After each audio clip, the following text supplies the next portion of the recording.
people have a right to the internet. In fact, I mean, it's gotten to the point now where I asked the genocide guy, all he could say is there should be no secession. So that's not your job. Your job is to protect from genocide. Exactly. But basically I kept asking, and I kept being more and more, it's strange, because people are asking about North Korea, they ask about Venezuela. Always the UN says we're on the side of the people, the government is, and in this case, no, not at all. So initially I thought, okay, it's because France. The UN is very close with France. France runs peacekeeping. Maybe they just do whatever France says. But it's worse than that. This is what got me thrown out, basically. The Secretary General, Gutereres, I don't know if he knows how much he knew about this situation, but I know this. He wanted a favor in the Budget Committee. And as the bad luck that Ambazonians have had is that the chairman of the Budget Committee is a guy called Tomamonte, who I've known for years. He's been representing Bolivia for years. I mean, he has kids working throughout the UN system. He's one of these kind of jet-set guys, but he's not a terrible person. Until I learned about this, I kind of used him as a source. Once I found out about this, I said, I can't believe you've been defending Bolivia. Right. And once I learned, it's one of these things, like, you guys know it, but I didn't know it. But by bad luck, he as ambassador was the chair of the Budget Committee. So suddenly I started hearing from people, I know people, I mean, now I'm out of the building, I still know people. Yeah. People that work with Gutereres, they said, look, you're wasting your time. I said, what do you mean? I'm always wasting my time. Why am I wasting? I mean, I'm not. I always hear that. I always hear that. I mean, it makes me work harder. But I said, why am I wasting my time? And they said, because he's not going to do anything. Because he wants some proposals. And these proposals, I'll tell you, they're not even serious proposals. They're not even proposals to feed people. They're bureaucratic proposals about moving jobs from Entebbe to Nairobi, from New York to Mexico City, from Geneva. It's just moving chairs around. What does that have to do with Southern Cameroons? He needs nothing, but he wanted to put these proposals through the Budget Committee. And Cameroon is the chair of the Budget Committee. Wow. So he decided for a full year to shut up about anything to do with Cameroon, so that the Cameroon ambassador would say, great, sure, your proposal, we'll set it for a vote on Tuesday. That's how cynical this is. And I know and so I heard this, I wouldn't even have thought of it. It's so sleazy, honestly. I heard it from people that work with him. So I started reporting it, and the guy went, this is the Secretary General. He doesn't like that at all. Mostly because it's true. And he thinks he's a smart guy. He thinks, well, there's a lot of problems on Earth. And he can justify it to himself by saying, in this problem, there's secessionists, we don't want to. I mean, I don't know if you saw, I talked to this guy down there, they're using things like South Sudan. They're saying, well, that didn't work out well, so we'll just shut up here. But I want to tell you, his reason was not, if it was a legitimate reason, if he legitimately thought that breaking up countries was bad and so he's going to shut up, I still think it was a bad decision. But at least it would be a philosophical decision. This was a sleazy trade. This would be like the president of a country saying, I'm not going to criticize human rights abuse in this state of Nigeria because I need this guy's vote on a committee. Unrelated, totally unrelated, just politics. And so once I started reporting this, they said, basically, every place I started going in the building, they tried to throw me out. One time he gave a speech at 7 o'clock, 7:15, full of journalists. They grabbed me and pushed me into the street. I said, I don't understand. Other journalists are waiting. They said, no, at 7 o'clock you have to leave. I said, I don't have to leave at 7 o'clock because there's a speech by Gutereres. I cover Gutereres. Maybe you don't like how I cover Gutereres. Right. And so it's gotten crazier and crazier. We're now... But you were allowed in the building after hours anyway. I know, for the longest time. Until, and then they did it once, and then as luck would have it, July 3rd of this year, I went to cover the Budget Committee. I talked to Tomamonte about this very topic, and as soon as he walked away and I'm processing the video to put it up, guards grabbed my arm, twisted it, tore my shirt, grabbed my computer, and said, you gotta go. And I went to the police on the 4th of July, the day after that I went to the police, and I said, this is assault. I mean, if a New York City police officer did it, I would absolutely file. I'd file a lawsuit. But the guy said, they're the UN. They have immunity. So I showed him my torn shirt, all this stuff, so they took down a report. I was trying to figure out what to do. I came to work on July 5th, and they said, no, you're banned. You can't come into the building. I said, why? They said, you had an altercation. I said, it's not an altercation. When they attack you, it's not an altercation. You should I have sue video them. of it. You should sue them. No, the problem is you can't sue the UN. You can bring suit. She's still in there. She's the head of the... She did a review of my case, supposedly, without once talking to me. Didn't talk to me once, and issued a letter saying we're withdrawing your accreditation. You were in parts of the building you shouldn't have been in, like what, covering the Budget Committee? Like, I'm the one doing my job. Most journalists in there don't even. There's a bar in there. They don't ask any questions. They just like. So anyway, the way I don't. It's not really. What I wanted to say is that to me, what's significant in terms of this issue is that it just shows how sleazy the UN is. Like, was so simple. And now it's become, they do like states. I mean, basically, if you look around, the UN is a club of states. So most times when a government has internal opposition, the UN takes the side of the government. Yeah. This is not true in, for example, Syria. I mean, if powerful Western countries like the opposition, then Guterres, I don't even think he has a conscience. I really. So do you think they'll do anything about Cameroon, Southern Cameroon? I think it has to. I think that there are some people in the system that have started to see that they screwed up. And I'm trying. I don't like. Somebody said, "Stop talking about that. You can get back in." I don't really care. Seriously, that's the threat. That's what I'm. No, absolutely. They said this is go back to just. We give you the press release. You write about you. They said used to be so nice. I said, tell my soul, how sleazy this place is. Like, I don't mind having a disagreement with somebody. I don't mind somebody that says, like, I legitimately think a different way. I think, I think Assad is a good leader, and if you overthrow him, it'll be terrorism. These are thoughts. But to trade off this number of people for sitting in the budget committee, and then to be so, he should have said, you know what? Maybe I lost my way. This is what everyone makes a mistake. He should have said, now I'm gonna make up for it. I'm gonna actually when he went there in October, you guys saw that. I was excited. I was so naive. October 2017. I learned that I was the first publication in the world. Inner City Press said he's going to stop over in Cameroon after CAR. In fact, some people said it to me was going to be a good thing. They said, "Hey, I've got a scoop for you. You've been asking about this since March. He's going to go there in October." I said, "Wow, this is going to be great. He's going to go. He might go to Buya, Bamenda. He might actually raise the profile." No. He stopped at the airport. He went to the presidential palace and he got the golden statue. That's right. He got the golden statue. So I said I had a prop, and I do. The same thing with Scotland. I would say close your eyes, but so here's my thought. All the cares about is the golden statue. We can give him our own golden statue. Oh my God. There should be an Ambazonia golden statue. He should carry it. It's a joke. I'm starting to think during the GA, I can't even go near the building. I'm going to be on 2nd Avenue. I'm thinking of not this is just a chest trophy, but I'm thinking of getting one. I need to find golden tinfoil and have the exact same statue. Gutereres, I heard you like golden statues. Where are you? Before they the thing is now, I send them questions in email and they don't answer.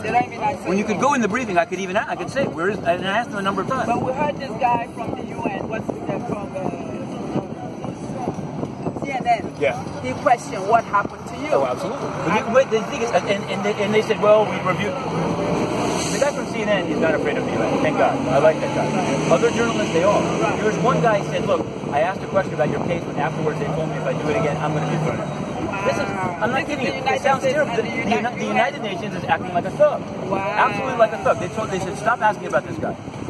Because otherwise, do you want to have the same problem? The other day, there was a nice guy. He's an Italian journalist. He writes something called Voce di New York.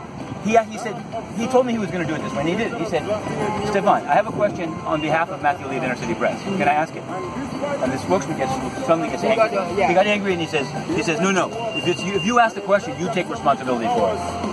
Like I said, oh my goodness! Right? Isn't that crazy? It's like crazy. So Cameroon is a no discussion. I don't know. I think with Guterres, to me, this is a real stain on it. I mean, there are other stains that he's made mistakes on, but this is a big stain because this is look. He's failing in Yemen, but there he could blame. He says Saudi Arabia is a rich country, right? Saudi Arabia wants to kill a lot of people. What's Guterres going to do? So okay. But this is something he could have done something with. Yeah. The guy's 86 years old. If world leaders said, look what they did. Joseph Kabila is 36. I don't know what he is. 46. Right. People put a lot of pressure on him, and he's not running. Right. Now maybe he's going to be the power. I don't know. But all I know is that people decided that it was important to say that. So how can you let the 86-year-old die? Exactly. I know. And now they have the UK too. This to me was the big surprise. When I first started working on this, I said, okay, not it's going to be easy, but you're going to have, the UK is going to feel guilty. They didn't see it through. Yeah. Even Germany. I tried Germany. They're right down the street here. Now the UK is in bed with this. When they announced this deal of new natural gas, so that's terrible. Yeah. And now I started finding out the UK mission didn't like. Now they stopped answering my questions. Wow. They said, oh, you're being so rude. I said, I'm not being rude. I'm asking you. This is called Anglo-Saxon journalism. I'm asking you, how is it consistent with you say you're deeply concerned? I used to ask the former ambassador, a guy called Matthew Reichwald. He always said, we monitor the situation in Anglophone Cameroon constantly, but we don't know, we don't think it's the right time for a meeting of the council, but we always monitor it. You're free to keep asking me. I said, if you're monitoring it, how did you not just make a deal, brag about the deal? These guys bragged about it. This guy, Liam Fox, because they think they look bad because of Brexit. Everyone thinks they're going to be losing money. They said, don't worry about Brexit. We've got a dictator and we're making deals right here and now. So it's terrible. It's really, I've done FOIA requests. I'll give you an example. I did a Freedom of Information Act request to the UK, which you can do. You don't have to be British. About the UK mission, everything they've done in the last year on Yemen and Cameroon. They didn't want to give any documents for a long time. Finally, they gave me some documents on Yemen. They didn't give me one piece of paper on Cameroon. Nothing. So now I've appealed, and even on appeal, they say, okay, you want the rest of the documents about Yemen, right? I said, no. You don't understand. I have the Cameroon documents. I did it together because I thought it would, and I still think it's a good idea. But I think it shows me this is a. In one way, it's depressing, but in another way, it's a ticking time bomb. This is something they know. This is a stain on them because they could do it. There are many problems in the world that are intractable. I don't think the UN can solve Syria. You've got Iran. You've got Russia. You've got these guys are in there with big guns. This is like. So what do you think the human rights? What are they saying? Is anybody there saying anything? I think I was hoping this new commissioner Bachelet. I still think it's worth people trying, but I haven't. Any good news coming from Bachelet? I haven't heard anything about my case, but I also haven't seen anything on this. I think to try to be hopeful. She came in and she spoke about Italy and refugee. She took some high profile. I think this is sadly the only thing that when those videos came out from northern Cameroon of the soldiers shooting people, suddenly people are they've gotten used to it. And the thing is that by turning off the internet, by not letting people film, by creating doubts about videos, saying this is maybe. I don't know if you guys have noticed. It's another thing. I've noticed this. So after I was thrown out of the meeting, in my mind it's all connected with. You can take these are the dates. Thrown out of the building July 3rd. I learned, not in real time, but like a week after it happened, that Guterres met his delegation July 11th. We set up after they hired this firm, Patton Boggs, Squire Patton Boggs. And then you see the memo. The memo says that he told them, don't worry, I can help you. You're getting bad coverage from the Anglo-Saxon media. So I said, so you throw journalists out. But ever since then they hired a second firm called Mercury Public Affairs. And I don't know if guys, if you've noticed, there's all these Twitter accounts. I'm fighting with that guy on Twitter every night. These guys are just paid. I have something to say please. directly from the press. Okay. Yeah, he was supposed to be here. All He said I should give you that hand of shake to say thank you very much on the behalf of all the Southern Cameroonians. No, thanks a lot. I really, this is Yes, so this is an official handshake from him. He was supposed to be here in person. All right. Because what he said was, what you have done, the people of Southern Cameroon will never forget this, and we hope you can be an Ambazonia. I'd like to. Yes, we have a place for you because you have shown passion. You've shown from the bottom of your heart. You are doing it because you want justice. It grabbed me. The more sleazy they got, the more I have to. And I talked to people I know I got from the Red Cross. They said, "Come on, you're always writing articles about Cameroon. Aren't you concerned about the Rohingya, Yemen?" I said, "I'm very concerned about that as well. And maybe it affects more people. I'm not sure, but there's a lot of people writing about that. And there's nobody here. They basically try to they want to just they just want to sweep it under the carpet. And that to me that's and especially when I know why they want to do it. It's not that they might say." They try to say, well, we have so many issues on the Security Council agenda. We don't want to water it down. They're very insulting. What's Nikki Haley doing? Nothing. I know. I mean, I don't know if you got. I once asked her. I said, "Are you open to having a meeting of the council?" And she said, kind of generally, she was open. I know that there's another formation. There's something American, Cameroonian American. There's a grouping that got some Congress people to write. They had a meeting and they came out afterwards. Oh, that was Cameroonian. Very depressing. Very depressing. They met with a very low-level person. Well, we had there was a hearing. Yeah. No, I know. But I think I don't know. I don't know how to say this. I've become less hopeful on Nikki Haley through time. Not just about. I mean, you'd think an American journalist is beaten up and thrown out by the UN, something would happen. Nothing. I've started to see I don't know. Where is that video? I think that you know what? I mean, here's the only good thing you might say about Trump, and I should not. I mean, he's volatile. You don't know what the hell. I don't think he knows what he's going to do from day to day. So in a way, for an issue like this, it may be good. Yeah. Because I think someone like Nikki Haley, and I say is very calculated. She's going to say, what's the upside here? What's the upside? What's the downside? Well, you know what the downside is? Yeah. the American-trained BIR are now being rotated in. Yeah. We know that. And we didn't know it at the time of the hearing. They asked that question. We didn't know it then. Now we know it. We have evidence. I did a FOIA request for there's a report about the torture that was taking place in the U.S. built base in the north. Right. Just as a way to get in. But so I think that they don't see any upside to it. They see France and the UK. They say, hey, if France and the UK don't want to do it, why do we want to do it? Which is a bad way to think. Oil. But if someone like oil. If someone like Trump sees a big, says, what the hell's going on here? You know, or if someone, I mean, I think that's why they're keeping Paul Biya out of the limelight. Do you know that? Did you hear this quote? So Trump met Buhari, and they say that after the meeting, he said, "This guy's the most low energy guy. I never want to meet him again." Oh my Lord! If he meets Paul Biya, right? If he finds General Buhari low energy, I don't. This guy's like he's like a zombie at this point. Yeah, I don't know. Yeah, absolutely. A zombie. So the best thing that can happen is a meeting between Biya and Trump. I'm rooting for it. Actually, you're going to say, "What the hell's going on? Who is this guy?" Yeah. I mean, I'm sort of joking. Your recommendation would be that we should be hammering Washington instead of coming here. I'm glad you're here. I'm going to stay here doing it, and I think you should be shamed on it. I'm just saying, like, I haven't seen I talked to Sweden. I talked to these good. I mean, I think times things. It's sad. Everything is moved by videos that people see. You know, now you have these. The problem is, I mean, I'm sure you've seen Amnesty International. I can respect it. I didn't respect that report that much. No, I didn't either. The person who wrote the report is blocking not just me, but people that she could have gotten evidence from on Twitter. I've said it to their office here. I said you can't. Well, no, nobody wants to get angry. Everybody is great at blaming it on both sides. If you close your door, right? You need to find it. You should be an academic, or you shouldn't even be an academic because you're not open to the truth. Right. You know. So I don't know. I think actually the problem now with Cameroon having hired these lobbyists, I look at everything through that lens. Right. When I see people saying things like, "Oh no, this is more complicated. This is really there's wrongs on both sides," and I'm sure. I mean, there definitely can be abuses on both sides. But this line is one that's coming right out of a PR. But the resistance, the armed resistance, didn't exist until nearly a year after. Everything they say about Syria, that it was a peaceful that's the line. I don't know if it's true in Syria because I know that countries like Qatar and other ones poured in money to fund real terrorist guys. But I know when I started following this, all it was people saying, "Where's my?" I mean, it's genocide. It's genocide. It's genocide. And we didn't have anybody fighting back. It does make sense to do it as cleanly as possible, just because these guys are waiting. The thing is that they can also make fake videos. I mean, I saw the one of the head on. I mean, I've seen it.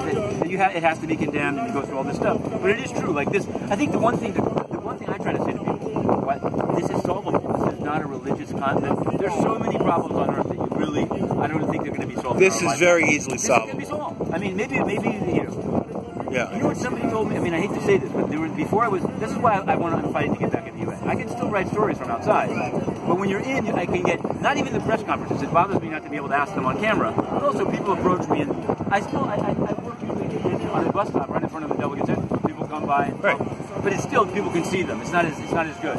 Somebody told me the UN, they have a small, and I don't know, they're not telling me the specific, they have a small role in the upcoming election, quote unquote, in October, that they're not observing it. They're not going to validate it, but they have some technical. The ballots have been. And the reason they're doing it is because they think Paul Biya, at some point he's going to die. I mean, the ballots are being cast for months. And watch what the UN will do. They'll say, "Oh, we feel so sad." And I don't mean to be crass, but they did. The president of Vietnam died. He was like 80. They're going to do a moment of silence.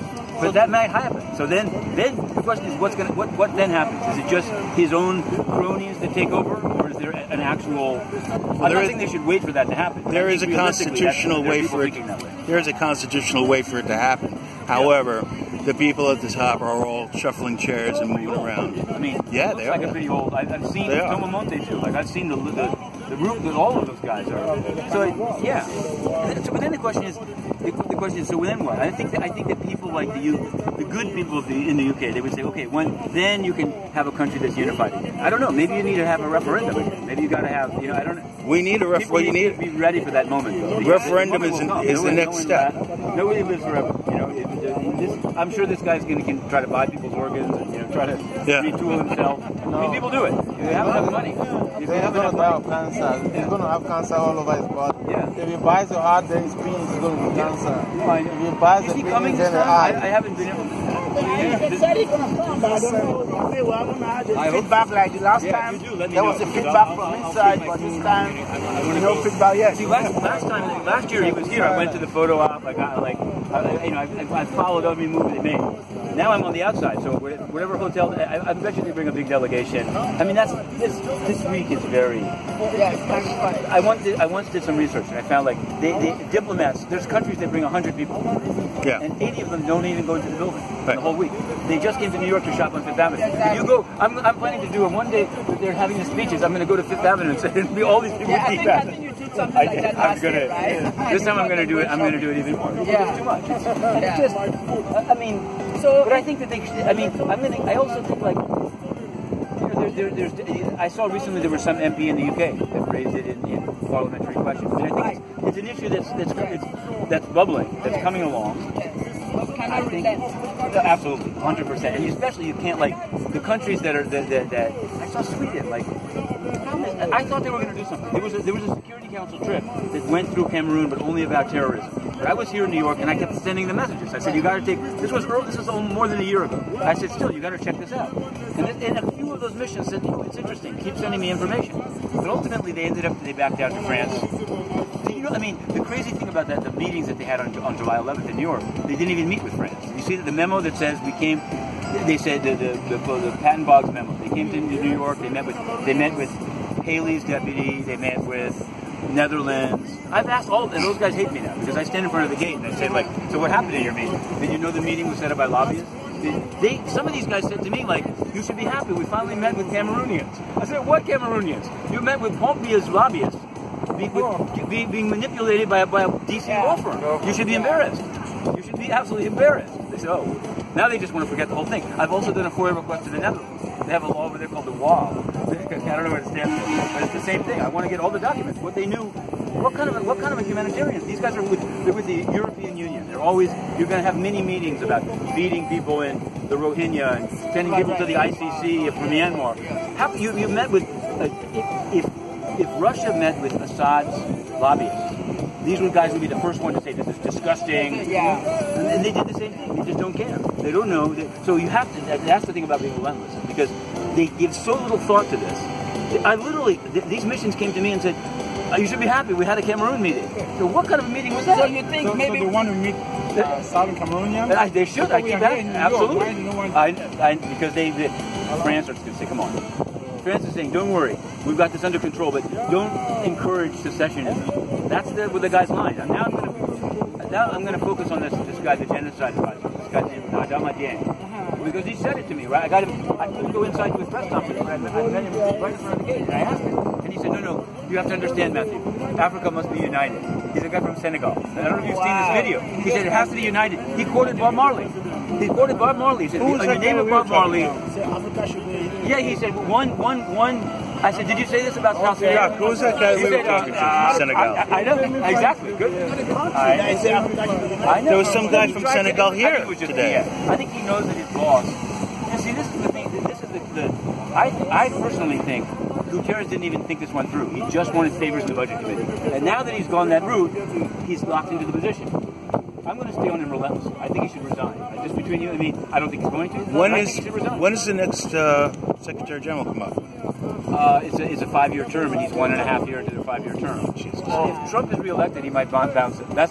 This guy is very because Trump is like that. He like to put in or he's a disruptor. I mean, this guy. I don't understand what they. I think honestly, this is beyond the scope of the Cameroon issue. But I think Trump is really against international multilateralism, right? But the UN is such a joke. He spends the whole year breaking deals, saying "screw you, we'll go it alone," and then he comes to the UN and says, "You see, look how nice I am. I get along with everyone." So they just use it as a stage, and Guterres is willing to do it. That's why he doesn't criticize the U.S. too much. He just wants to keep the job. I've actually found about Guterres, I'm sorry to say, his main concern is using your money to fly back to his house in Lisbon. He's done it 15 times since he's been Secretary General. Every time he takes a trip, he finds a way to stop in Lisbon. And that's fine. Like, maybe it's his right. I don't know. All I know is, as a journalist, I said, where is he? Is he in the United States or is he in Portugal? Go in. How much does it cost every time he goes in? None of your business. This this is not. I mean, you know, with Trump, people go crazy. If he says he's going to go to Florida, everyone says he's wasted money.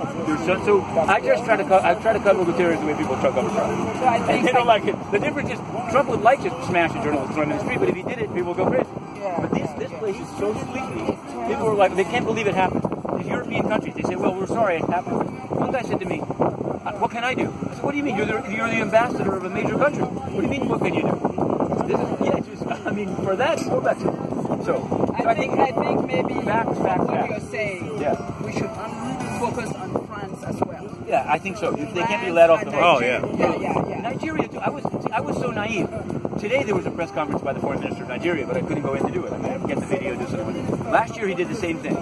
And I somehow thought, I went to that press conference thinking I was going to raise this issue. He was going to say, we're concerned about our Anglophone brothers. Oh, no. Yeah, that's the other thing. Maybe, exactly. None of these guys are going to last that long. So everything is in flux. It's a shame. But I was surprised. He said, no, we have to stand. We're against secessionism because they have Biafra and all that other stuff. Right. He's asked about it today. Right. And I still think, but if they accepted it, then Biafra would be next. Exactly. They would say, but Biafra is next. You know what they shouldn't have done? This sending people back. It's illegal. Yeah. No, they did, but they're not now. Say again? Are they still? No, they're still detained. Is Nayib Tabet still detained? Nobody No. They sent them back, but they didn't. They're not sending back the refugees. No, exactly. But But they did. But even I'm saying that was. Oh no, right? No, that's against international law. Yeah. And here in the UN, you have the deputy secretary general is a woman that used to be with Buhari's government, Amina J. Mohammed. So. She was in Abuja when these guys were sent back. She didn't say a word. I'm still surprised that nobody filed anything with the ICC. Yeah. No, I know. I agree. That's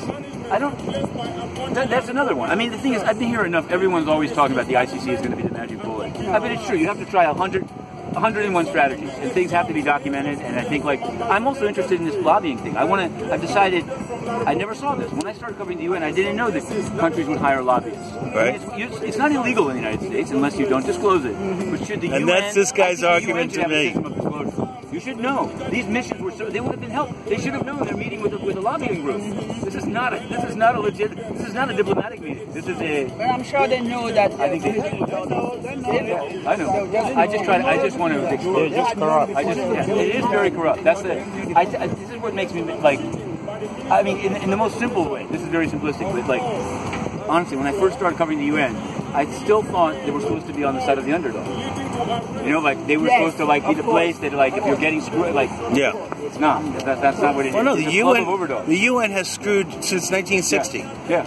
How many times has the UN screwed Southern Cameroons? Yeah, absolutely. No, but you can go down the line. They're not really, in a few cases where powerful countries take an interest, like the Rohingya, now they're very into that. Okay, great. Venezuela, very into that. But it's just at the behest of a country. Yeah, just at the behest of the country. They don't look at a situation and say, who's getting wronged here? Who has a just claim? Yeah. That's not their issue. Their issue is I have a question about what are they saying about Resolution 1608? They don't really talk about it. I see it. I agree. I brought it up to Damadien because he said, no, it's done. I said, it's not done. This was a fraudulent, and it wasn't. I think it's good to keep beating that drum, but it's not. They hear a lot of. Hey, they hear a lot of. I think. Sadly, I think the thing that will grab them is the idea is that this is essentially nonviolent request for rights that were guaranteed at the time of separation. No, it was guaranteed in 1960. Yep. In December 20th, 1960, number 1514. Yeah, I know. Unilaterally freed everybody. Yep. And they came back in 61 and said, oops, not you, Southern Cameroons. Exactly. No, I know. At the behest of the British. What was he thinking? Yeah. So I think there's no one silver bullet here, I guess I would say. That there's some people that's not going to work for, but it's an important legal argument. I think there are other people that just they're video junkies, so they want to see. If they see something bad, they say we have to do something about it. That's where we're doing. Quick question. Even if Bia dies, right? Yep. And in France, that's a big interest in Cameroon. Do you think anything can happen? That's the problem. That's where it's like. Other countries should say you're going to even if you're going to look better off. This is illegitimate. the legitimacy of this relationship has to be questioned. Has to be put into question at every stage, and especially when you have Macron saying, "Oh, I'm not for France Afrique anymore. I'm not a colonialist." Give me a break. Yeah, absolutely. He's trying to run away from that problem. Yes, I know. So that's the thing is to say, let's look. That's why I'm always writing about the ambassador there. That guy's terrible. Which one? The French ambassador in Yaoundé. He's always tweeting these pictures of like, this is the night of a French cuisine. It's just shocking. What happened, to the ambassador in Cameroon, the U.S. ambassador? I know, that is a good question. Is he going back? Is he He's there. He's back? He's just staying quiet. Yeah, right. That's the thing. I think they probably told him, you should focus more on counterterrorism. That's the issue. And that's also what they say in here. They say, look, this issue may be important, but we have to fight Boko Haram. There's no Boko Haram anymore. I know. So that's the thing. I think facts. That's the main thing. It's like you have. It's like to keep.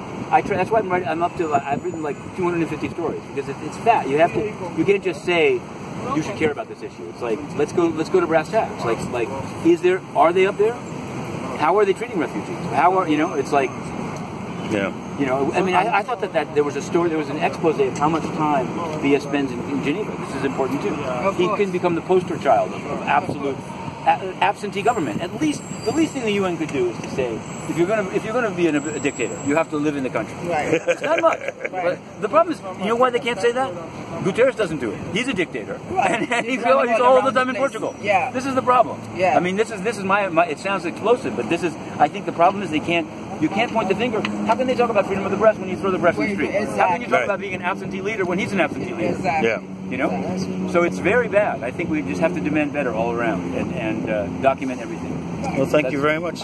We Appreciate it. No, definitely. We really appreciate you, and like we said, we wanted to find time to. Oh, sure. Thanks so much. I had it in my mind all day to be swinging by here. Anything, not even just beer related. Even like whoever comes here, let me know. I want to cover their. It's going to be difficult, but the time of their speech, I'm going to find a way. I'm writing 10 stories a day. So it doesn't. So what can we do?